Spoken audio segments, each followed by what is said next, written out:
바울 서신을 읽게 되면 그가 교인들을 향하여 감사를 표현했다는 것을 알 수 있습니다. 사랑하는 성도 여러분, 감사한다는 것이 어떤 의미일까요?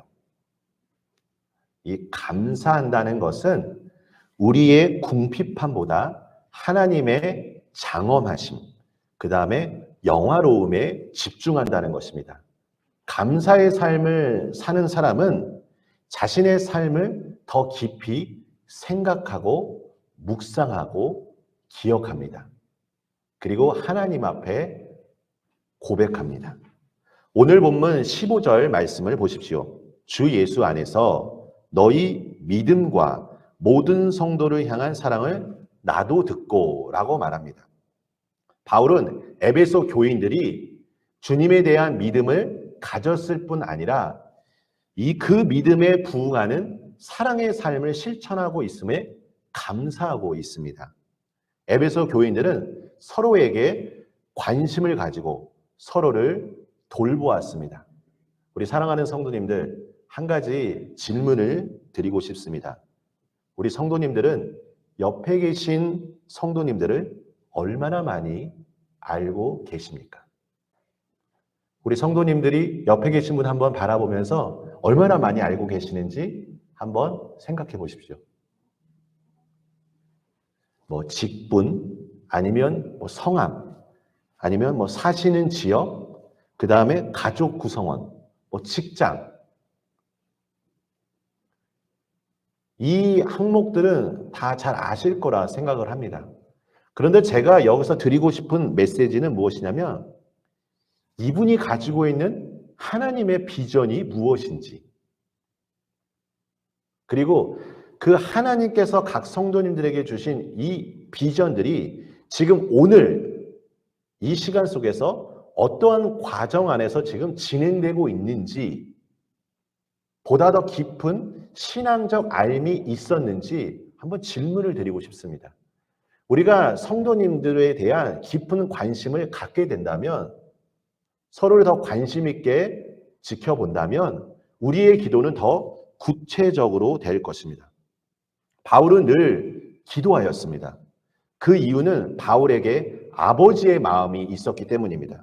고린도전서 4장 15절에 그리스도 안에서 일만 스승이 있으되 아버지는 많지 아니하니 그리스도 예수 안에서 내가 복음으로써 너희를 낳았습니다 라고 말합니다. 자녀에 대해 부모님만큼 많이 아는 사람은 없을 것입니다. 제가 언젠가 어머니 기도회 모임에 참석해서 메시지를 전한 적이 있습니다. 그래서 그곳에 모인 어머니들에게 이렇게 권면했습니다. 목회자가 우리 성도님들을 위해 기도하는 것도 좋겠지만 어머니의 기도만큼 강력한 기도는 없습니다 라고 말했습니다. 왜 그렇습니까? 자녀에 대한 상황을 그 누구보다 잘 알고 있고 자녀를 그 누구보다 사랑하는 것이 부모님의 마음이기 때문입니다. 여러분 16절 말씀을 보십시오. 내가 기도할 때 기억하며 라고 말합니다. 여러분 이 말의 의미는 하루에 3번, 즉 해질 무렵, 아침, 점심시간에 정기적으로 유대인들이 하루에 3번 기도했던 습관을 말합니다. 그러니까 이 의미는 무엇이냐면 바울이 반복적으로 지속적으로 교인들을 위해 기도했다는 것입니다. 우리가 잘 알고 있는 사무엘이라는 인물, 사무엘상 12장 23절에 나는 너희를 위하여 기도하기를 쉬는 죄를 여호와 앞에 결단코 범하지 아니하겠다라고 말합니다. 사무엘은 기도의 사람이었습니다. 만나교회 김병삼 목사님이 인도하시는 주님은 나의 최고봉 10월 16일자 영상을 보면 기도해야 하는 이유를 다음과 같이 말하였습니다. 선교 문제를 해결하는 열쇠는 하나님의 손에 있습니다. 그 열쇠는 기도이지 사역이 아닙니다. 하나님은 더 나은 방법을 찾고 계신 것이 아니라 무릎을 꿇고 기도하는 사람을 찾고 계십니다. 우리 교단의 강준민 목사님이 칼럼에서 기도의 사람이 있는 시대는 복을 받았고 기도의 사람이 머무는 나라는 복을 받았다. 그러므로 기도보다 앞서지 말자라고 말했습니다. 사무엘은 기도의 사람이었습니다. 3구절에 보면 사무엘이 자라매 여호와께서 그와 함께 계셔서 그의 말이 하나도 땅에 떨어지지 않게 하시니 말합니다. 이 얼마나 놀라운 축복입니까? 하나님이 사무엘과 함께 하셔서 사무엘의 말이 하나도 땅에 떨어지지 않고 응답되었다는 의미입니다. 우리 바울 서신으로 한번 넘어가 보도록 하겠습니다. 데살로니가후서 1장 3절에서 바울이 다음과 같이 감사의 고백을 합니다. 형제들아, 우리가 너희를 위하여 항상 하나님께 감사할지니 이것이 당연함은 너의 믿음이 더욱 자라고 너희가 다 각기 서로 사랑함이 풍성함이니. 크게 두 가지를 가지고 바울이 감사했습니다. 무엇입니까? 믿음이 더욱 자라났다는 것. 이것이 첫 번째고, 두 번째가 사랑 풍성한 것을 보았다는 것입니다. 그러니까 바울이 데살로니가 교인들을 바라봤는데 믿음이 성장한 모습을 보고, 그리고 서로 간에 사랑의 교제가 많이 있는 것을 보고 너무나 감사했습니다. 그런데 한 가지 여기에 비밀이 있어요. 데살로니가전서 3장 10절과 12절 말씀입니다. 주야로 심히 간구함은 너희 얼굴을 보고 너희 믿음이 부족한 것을 보충하게 하려 함이라. 12절 말씀입니다. 또 주께서 우리가 이를 사랑과 같이 너희가 피차감과 모든 사람에 대한 사랑이 더욱 많아 넘치게 하사. 어떠한 보여진 결과에 대해서 사람들은 이것이 과연 어떻게 일어난 것인가 하고 질문을 던질 수 있습니다. 하지만 기도하는 사람은 알고 있습니다. 이 응답이, 이 역사가 왜 일어났는지 그것은 하나님께서 기도의 사람 부르시고 기도하는 사람의 그 기도의 언어에 대해 응답하심에 대한 결과라는 것입니다. 그러니까 교인들에 대해서 믿음이 더욱 자라기를 원했고 사랑이 더욱 많아지기를 원하는 이 바울의 간절한 기도의 제목 주님께서 들으시고 그 응답하심에 대해 바울은 너무나 기뻐했고 하나님께 감사했던 것입니다. 저는 우리 교회 성도님을 생각할 때마다 감사가 그치지 않길 원합니다. 날마다 감사의 고백이 있기를 원합니다. 그리고 성도님들을 위해 기도하길 원합니다. 이 기도는 이와 같습니다. 바울의 고백처럼 성도님들이 하나님께서 주실 은혜와 깊이 그 높이를 경험하기를 원하는 것입니다. 내가 생각하는 복이 아니라 에베소서 1장 3절에 기록된 하늘의 신령한 모든 복을 우리 성도님들이 누리시길 원합니다. 여러분, 이제 바울은 기도의 대상이신 하나님에 대하여 영광의 아버지라고 고백합니다.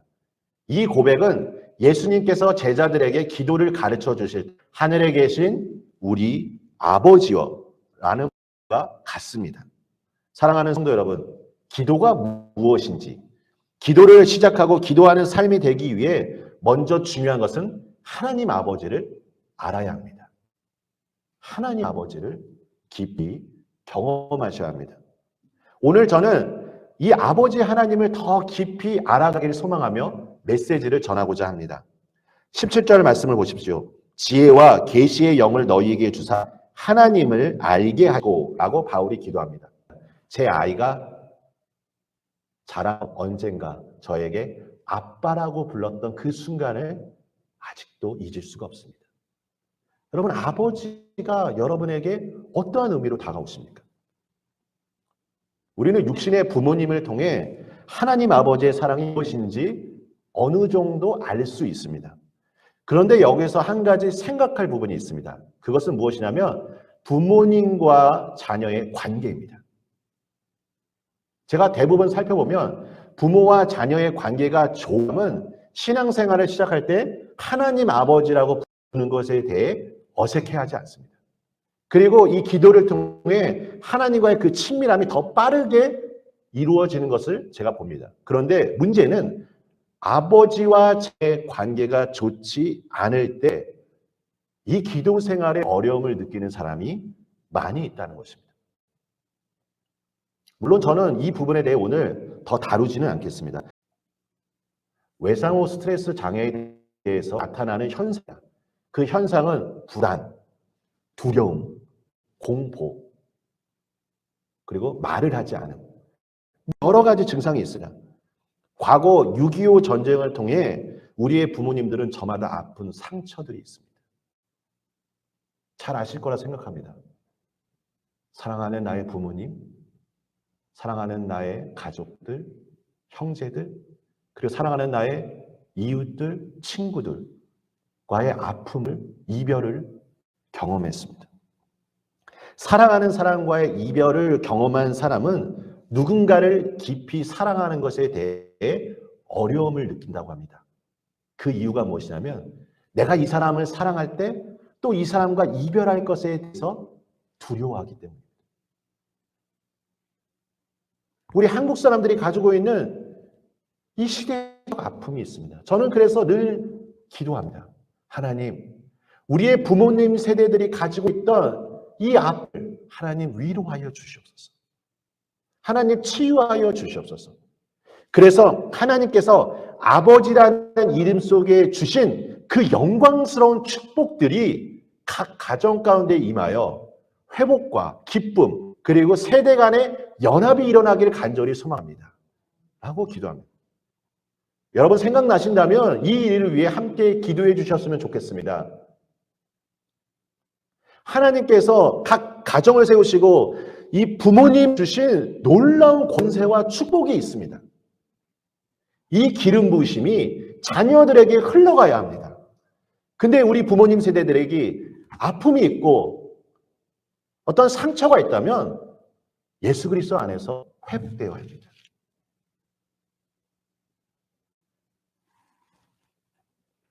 우리가 이제 기도의 대상이신 하나님 아버지와 깊은 교제를 나누어야 할 것입니다. 기도를 하려고 하면 우리 초신자분들이나 신앙생활 처음 시작하신 분들은 오래 하신 분들도 이 기도에 대해서 어려움을 느끼곤 합니다. 어떻게 기도해야 할지 막막합니다. 많이 기도한 것 같은데 시계를 딱 보면 한 1, 2분 지났습니다. 물론 설교를 통해 주변 신앙의 선배들을 통해 기도가 무엇인지 배울 수는 있습니다. 그런데 제가 한 가지 말씀드리고 싶은 건 하나님께 기도하는 것이 어느 순간 꽉 막처럼 느낄 때가 있습니다. 그러면 기도의 삶이 계속 이어지지 않고 중단됩니다. 여러 가지 이유들이 있습니다. 제가 한 가지 예를 말씀드리려고 합니다. 언젠가 고부 간의 갈등이 있어서 저에게 상담하러 오신 분이 있었습니다. 어떠한 일이 있었는지 저에게 상세하게 말씀해 주셨습니다. 물론 이 관계에서 있는 상처들은 한 사람의 문제는 아니라는 것을 다 여기 계신 분들은 잘 아시다고 생각합니다. 너무나 어려움을 느껴서 저에게 찾아왔습니다. 그런데 기도를 하려고 하는데 기도가 안 되는 것입니다. 여러분 그 이유가 무엇일까요? 이 고부 간의 갈등이 있어서 이것을 해결하려고 기도하는데 기도가 안 됩니다. 이분은 신앙생활을 오래 하신 분이십니다. 그래서 지금 마음은 너무나 아프고 상처가 있는데 기도할 때마다 본인이 가지고 있는 신앙의 생각은 무엇이냐면 하나님의 뜻대로 기도해야 한다는 것을 배웠습니다. 그리고 알고 있습니다. 그래서 내가 어머님을 위해 사랑해야지라고 생각하며 기도를 하려고 할 때면 먼저 드는 생각이 무엇이냐면 내가 받은 상처, 내가 받은 아픔이 떠오르기 때문에 이 사랑하게 해달라는 말이 안 나오는 것입니다. 너무나 괴로우니까 차라리 내가 기도하기보다는 기도를 안 하는 게 더 좋겠다라고 생각해서 답답한 마음을 가지고 저에게 찾아왔습니다. 여러분 어떻게 해야 할까요?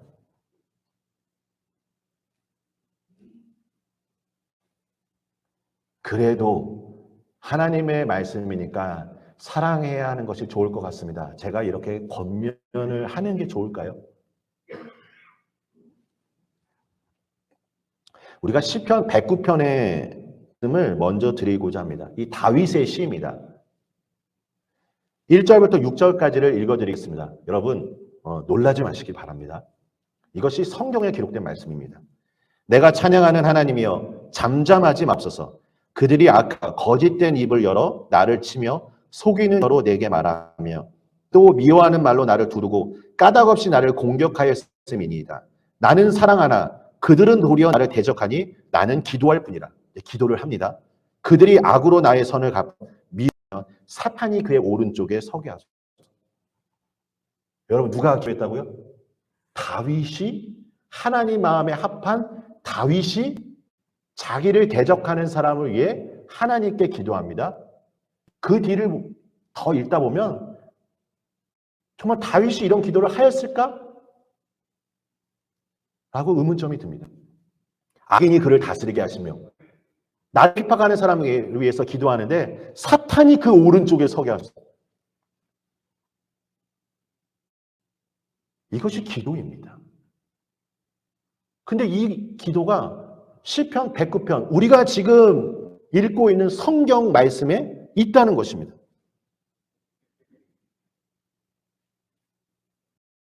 제가 언젠가 주일 예배 시간에 말씀드렸던 내용입니다. 저는 제 아이가 정답을 말하기보다 저에게 진리하게 말하기를 원합니다. 아이가 속상한 마음을 가지고 저에게 왔습니다. 여러 이야기들을 합니다. 근데 그 중에 덜어는 부정적인 언어로 저한테 말할 때가 있습니다. 이때 저는 나리나 왜 이렇게 말하니? 라고 말하기보다는 아이의 상한 마음을 먼저 이해하려고 노력합니다. 여러분 이것이 아마 대부분 부모님의 마음이라고 생각합니다. 그리고 나중에 아이에게 말을 해주겠죠. 그래도 너가 이렇게 말하는 게 더 좋지 않겠니? 먼저 중요한 것은 감정을 이해하는 것입니다. 저는 상담을 하러 오신 성도님에게 사랑의 마음을 달라고 하나님께 구하는 것은 성도님의 마음을 솔직하게 하나님께 표현해 보십시오. 그리고 시편 109편의 상황을 말씀드리면서 권면했습니다. 그러자 그 집사님이 저에게 하시는 말씀이 목사님, 제가 이렇게 솔직하게 기도해도 돼요? 제 상한 마음을 하나님께 이렇게 안 해도 됩니까? 예, 그렇게 하셔도 됩니다. 하나님은 우리 집사님의 마음을 이해하시고 하나님은 그 집사님의 그 마음이 회복되기를 원하십니다. 알겠습니다.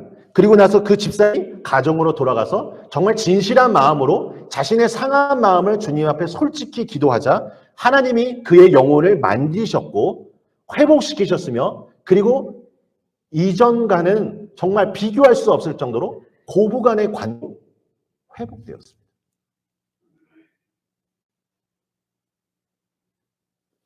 여러분, 통장에 어느 정도 잔고가 있으면 사람 마음이 참 여유롭습니다. 제가 언젠가 이런 용돈이 딱 생기니까 너무나 기분이 좋더라고요. 그래서 이전 교회에서 어떻게 했냐면 교회학교 사역자들, 청년부 사역자한테 가서 그냥 한마디 했습니다. 뭐 커피 한 잔 마시고 싶으면 이해도 돼. 이제 후배들 바라보면서. 그래서 교회학교 사역자들, 청년부 사역자들 커피 한 잔씩 사줬습니다. 그래도 마음이 너무나 행복합니다. 왜냐하면 통장에 잔고가 있기 때문입니다. 여러분 감정의 잔고도 마찬가지입니다. 우리가 어떤 상황이 벌어졌을 때 유연하게 대처할 수 있습니다. 여러분 이 집사님의 그 지금 감정의 상태는 아주 메말랐습니다. 하나님께서 그 집사님의 마음을 만지시고 회복시키시자 이제 그 어머니의 마음을 이해하기 시작한 것입니다. 그리고 관계가 좋아졌습니다. 바라기는 근데 우리 되시는 분, 우리 어머님을 생각하며 시편 109편처럼 기도하지 않기를 원합니다. 제가 전하고자 하는 핵심은 무엇이냐면 우리 하나님께서 어떤 분이신가냐는 것입니다. 우리가 무엇을 기도하든지 간에 우리를 누구보다 이해하시고 아시는 분이 하나님 아버지라는 사실입니다. 고린도전서 13장은 사랑에 대해 정의합니다. 4절 말씀부터 사랑이 어떤 것인지 말합니다. 요한일서 4장 16절에 하나님은 사랑이시다. 그리고 고린도전서 13장에 기록된 것은 사랑이 어떤 것인지 우리에게 말합니다. 그렇다면 이 고린도전서 13장 말씀은 하나님이 어떠한 분인가를 우리에게 전해줍니다. 하나님은 오래 참으시는 분이십니다. 온유한 분이십니다. 시기하지 아니하시는 분이십니다. 자랑하지 아니하시는 분이십니다. 자기의 유익을 구하지 아니하시는 분이십니다. 모든 것을 참으며 모든 것을 믿으며 모든 것을 견디는 분이십니다. 제가 이 구절 하나를 읽으면서 제 마음 와닿은 것이 무엇이냐면 자기의 유익을 구하지 아니하고입니다. 자기의 유익을 구하지 아니하고. 여러분, 자기의 유익을 구하지 않는다는 게 어떤 의미일까요? 자녀를 향한 부모의 마음이 클까요? 부모를 향한 자녀의 마음이 클까요? 자녀를 향한 부모의 마음이 훨씬 크죠. 내가 그날까지 우리는 부모님의 사랑을 헤아릴 수 없을 것입니다. 그렇다면 하나님의 사랑은 어떠할까요? 우리 성적인 생각으로는 측량할 수 없는 그 크신 하나님의 사랑이 있습니다. 그런데 하나님께서 자기의 유익을 구하지 아니하겠다는 말이 어떤 의미일까요? 하나님께서는 우리가 그의 나라와 의를 위하여 기도하기를 원하십니다. 하나님의 뜻에 따라 기도하기를 원하십니다. 그 말씀에 순종하며 나아가기를 원합니다. 그런데 우리가 날마다 이와 같은 삶을 살기가 매우 어렵습니다. 왜 그렇습니까? 우리가 가지고 있는 죄성, 연약함, 부족함이 있기 때문에 그렇습니다. 내 안에 당장 삶 속에서 필요한 그 육신적인 그 간구들이 있기 때문입니다. 제가 기도할 때 대부분은 하나님의 뜻을 구하며 주님의 음성에 민감하게 반응하고 그의 나라와 의를 위하여 기도하기를 애씁니다. 저를 그렇게 하려고 노력합니다. 하지만 가끔 어느 순간에는 기도할 때 다른 생각들이 듭니다. 아주 긴급한 일들, 아니면 저 안에 어떤 좋지 못한 감정, 경험의 것들, 이런 것들이 떠오릅니다. 그럴 때 제 스스로 자책할 때 있었습니다. 아니, 내가 하나님의 뜻에 집중해야지 왜 이런 다른 생각들을 할까 하면서 스스로 저를 자책했습니다. 그런데 그 순간 하나님의 마음이 느꼈습니다. 내가 하나님의 나라와 의를 위하여 기도하는 것도 중요하지만 지금 이 순간 먼저 내 생각 속에서 떨쳐버릴 수 없는 이 문제들을 하나님이 나와 함께 다루기를 원하십니다. 여러분, 이것이 아주 중요합니다. 내가 기도할 때 하나님 나라와 의를 위하여 기도하는 것을 알고 있는데 내 안에 자꾸 다른 것들이 떠올라. 여러분, 그것에 대해서 너무 자책하지 마십시오. 그 문제를 가지고 주님 앞에 그대로 아뢰십시오. 하나님이 그 문제를 성도님들과 함께 다루길 원하십니다. 제 아이가 집에 돌아옵니다. 제 아이에게 해주고 싶은 말이 있습니다. 부모의 뜻이 있습니다. 그런데 이 아이가 당장 지금 급한 이야기를 하고 싶어 합니다. 그리고 저한테 말합니다. 아빠, 제가 이런 일이 있었어요. 제가 이런 것을 하고 싶어요. 그럴 때 부모인 제가 어떻게 할까요? 물론 두 가지 경우가 있다고 생각합니다. 첫 번째는 무엇입니까? 아빠가 지금 하고 싶은 말이 있으니까 들어야 돼. 이것도 있고, 두 번째는 내가 하고 싶은 말을 잠깐 내려놓고, 그래, 날이나 하고 싶은 이야기가 있으니, 그리고 대화할 것입니다. 부모의 뜻을 잠깐 내려놓는 것입니다. 여러분, 이것이 자기의 유익을 구하지 아니하고입니다.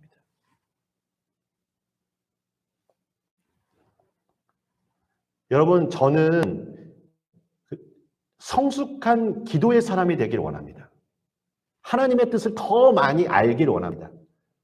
그런데 어떤 순간에는 제가 어린아이와 같이 하나님 앞에 기도할 때도 있습니다. 두 가지를 말씀드리도록 하겠습니다. 1999년 5월 5일에 일어났던 일입니다. 제가 98년 12월에 군대에 입대했습니다. 우리 남자 성도님들은 아마 잘 아실 것입니다. 98년 12월에 군대에 있고 99년 5월이면 제가 처한 상황을 잘 아실 거라 생각합니다. 참 많이 힘들었습니다. 선임병들이 저를 많이 핍박했습니다. 주일날 교회 가는 거에 대해서 막 뭐라고도 하고, 너만 착한 사람이냐? 왜 후임을 뭐라고 하지 않느냐? 저를 많이 핍박했습니다. 그런데 하루는 이 99년 5월 5일에 어린이날인데 제가 너무나 마음이 괴로웠습니다. 하나님께 기도했습니다. 하나님, 제가 어린이는 아닌데 오늘 어린이날입니다. 하나님, 뭔가 저 마음이 이런데 하나님, 저 선물 좀 주시면 안 될까요? 하나님 저를 좀 위로해 주시면 안 될까요? 라고 기도했습니다. 정말 어린아이 같은 마음으로 기도했습니다. 근데 여러분 그날 어떤 일이 일어나는지 아십니까? 오전에 갑자기 선임병이 저를 부릅니다. 의라, 고생 많지? 다 알고 있어. 잠깐 우리 밖에 나가자. 오전 순찰 시간인데 제가 해안 경계 부대에서 일했습니다. 갑자기 어떻게 하시더니 짜장면이 거기에 배달되었습니다. 이거 먹고 힘내라는 겁니다. 그리고 오후 시간에 또 다른 선임병과 순찰을 도는데 의라 힘들지 다 알고 있다. 그러면서 횟집에 가서 회를 먹었습니다. 여러분 이것이 우연일까요? 저는 우연이라고 믿지 않습니다. 하나님이 저의 기도에 저는 응답하셨다고 생각합니다. 여러분 기도는 이와 같습니다. 기도는 두 가지를 경험해야 합니다. 내가 성숙한 기도, 하나님의 뜻이 무엇인지를 알고 그의 나라와 의를 위하여 기도하는 것도 중요하고 순간순간 어린아이와 같이 내 필요에 대해서 내 간구에 대해서 주님께 솔직하게 아뢰며 하나님이 얼마나 나를 사랑하시는가 그 하나님과의 친밀함을 통하여 우리가 앞으로 주님과 그 교제가 더욱더 친밀해지고 성숙한 기도로 나아가기를 원한다는 것입니다. 여러분 말랑이 장난감을 알고 계신 분이 있을지 모르겠습니다. 제 딸이 참 좋아하는 장난감입니다. 무엇이냐면 손으로 쥐었다 폈다 하며 가지고 노는 장난감으로 아이들이 요즘 되게 좋아하는 장난감입니다. 아주 귀엽고 부드러운 감촉. 이것들 촉감인데요. 이게 만지면 스트레스도 풀린다고 합니다. 제 딸이 너무나 갖고 싶어서 집으로 오는 길에 노래를 부릅니다. 사고 싶다 말랑이. 정말 20분 동안 오는 내내 한 100번도 넘게 얘기했습니다. 사고 싶다 말랑이. 계속 반복합니다. 그런데 저와 아내는 분명한 뜻이 있습니다. 장난감을 매번 사줄 수는 없잖아요.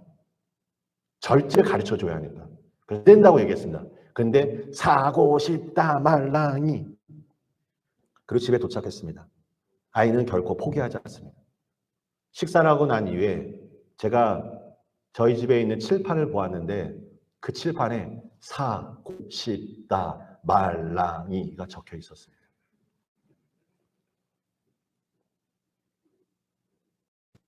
제 마음이 순간 바뀌어졌습니다. 아내한테 살짝 눈짓을 주고 제가 이해합니다. 여보, 뭐 음식 사올 거 없어? 내가 잠깐 마트 가고 싶은데. 그러니까 제 아내가 말하기를 우유가 필요할 것 같아요. 그래서 제가 얘기했습니다. 나리나, 아빠 우유 사러 갈 건데 아빠랑 같이 마트 가지 않을래? 나린이가 저를 바라보며 윙크를 합니다. 그리고 알겠다고 합니다. 그리고 신나게 차에 탑니다. 차에 이제 이마트에 도착해서 뭐 우유도 사고 필요한 다음에 나리나 그 말랑이가 어디에 있니? 그리고 위층에 올라서 말랑이를 사줬습니다. 저의 분명한 뜻이 있지만 그 순간만큼 자기의 유익을 구하지 않고 정말 이거 아니라면 끝까지 저는 부모의 뜻을 내세울 겁니다. 하지만 이 아이가 정말 진정으로 바라는 것이라면 잠시 저의 뜻을 내어놓는 것이 부모가 자녀를 향해 가지고 있는 마음입니다.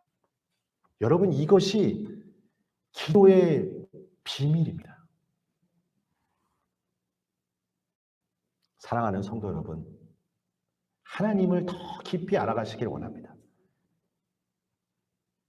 이제는 오늘 이후부터는 하나님 앞에 내 마음 있는 그대로를 아뢰십시오. 여러분의 그 기도의 경험이 이제 세월이 흐르다 보면 성숙한 기도인으로서 아이가 처음에는 어린아이지만 나중에 크면 클수록 부모의 뜻과 부모의 마음을 아는 것처럼 아버지의 뜻대로 순종하는 것이 정말 좋은 것이군요.